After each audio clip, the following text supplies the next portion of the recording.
Welcome to another edition of My Opinion here on My Opinion TV. Don't forget to like, share, subscribe, click the notification bell so as soon as a video is released, you'll be one of the first to be notified. And we want to talk about an incident that happened on New Year's Day in Salamar, Westmoreland, where a 14-year-old boy was actually shot and killed by members of a joint police military operation in the community. It is reported that the police were approaching a community when a shootout ensued.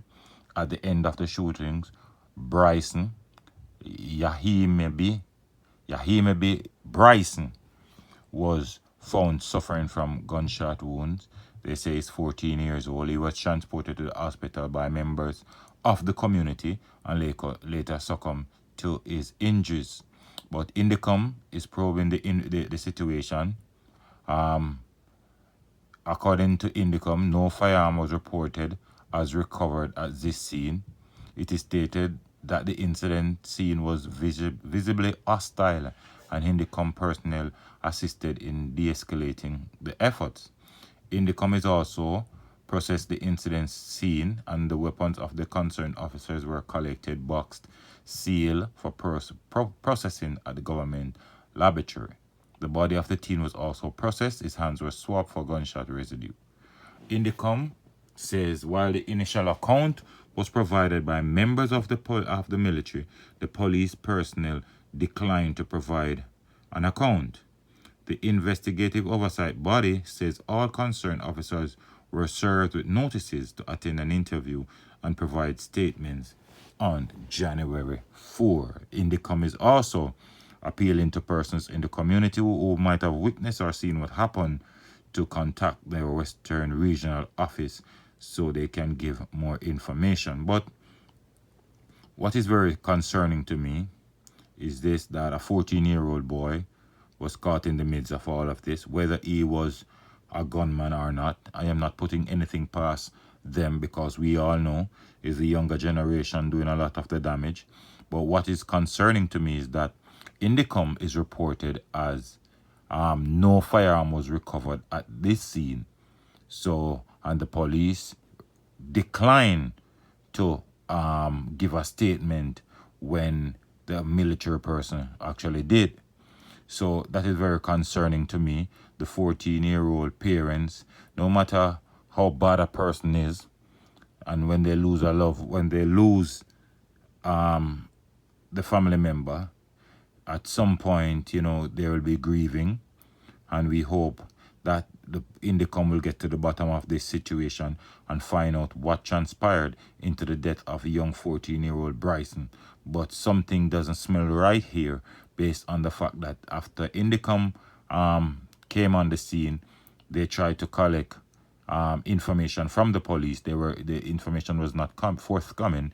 The military obliged and gave their information, but the police up to that point did not give theirs. But Indecom has since summoned them for an interview and to provide statement on January 4th. That's coming Monday, so that they can get a perfect understanding of what happened and they can do their investigation fair and square, so nobody will feel grieved at the situation. But based on what we are hearing from residents is that the police fired into a crowd. You can't just jump and take the residents' side of the story, but sometimes when you hear they cry out like this, there's some element of truth in it. But without the proper investigation, we are here not to condemn the police, because the police throughout the year 2020 did some marvelous job, very good job from the police force. I would give them my winner for the year 2020, right? But at the end of the day, we hope the police will find what happened in this situation.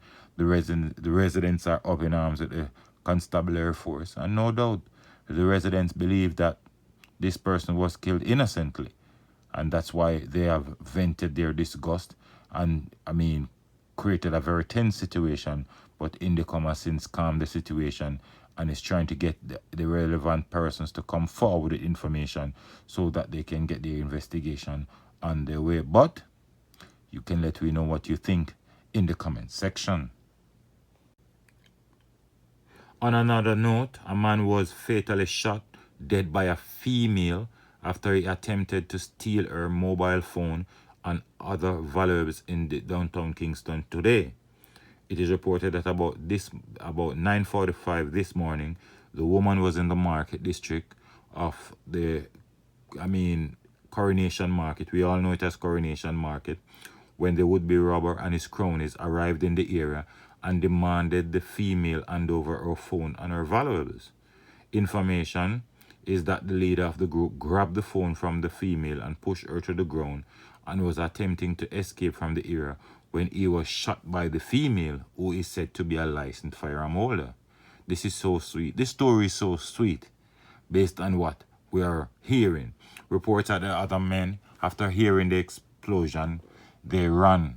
The injured man was taken to hospital where he was pronounced dead. The incident took place just days after a female vendor was killed in that area. Now, why this sounds so sweet? Most times these robbers believe that the female are the weaker victims. So they try to attack them, bully them, and take their phones, their their valuables from them. Right? Most time they will think twice on attacking a man, because sometimes maybe his physique, his demeanor might turn them off. They might feel like this is not the ideal person to attack.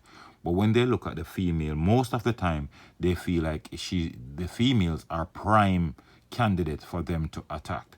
But little did they know this morning that this lady that they tried to steal her phone and her other valuables had a licensed firearm on her. And when they decided to maneuver her and bully her and pushed her to the ground, she got up in a brave attempt and she discharged several rounds from her firearm, which hit one of the robber. He later succumbed to his injuries. It's only a pity he succumbed to his injuries without, calling a few names so we could find out who were the other culprit in this incident. But one less criminal off the street, one less hoodlums to worry about. Now, this woman, clearly, her plan was executed properly, and clearly, she was less fearless.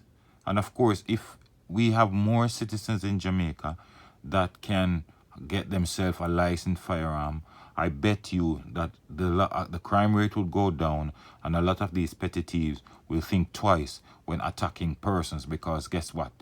They did not know she was a licensed firearm holder. And can you imagine how, when she pulled that firearm and decided to pull off some rounds, how frightened and shaken these criminals were?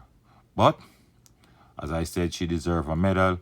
In October, when they have the Heroes Day awards, she should be one of the persons that should be given an award for her bravery, standing up and fighting and doing what it is necessary. At the end of the day, one less hoodlums to worry about. But let me know what you think in the comment section. Don't forget to like, share, subscribe, click the notification bell. Soon as a video is released, you'll be one of the first to be notified. Until next time, take care of a loved one, look out for the children. And in this time of giving and sharing, share with someone less fortunate.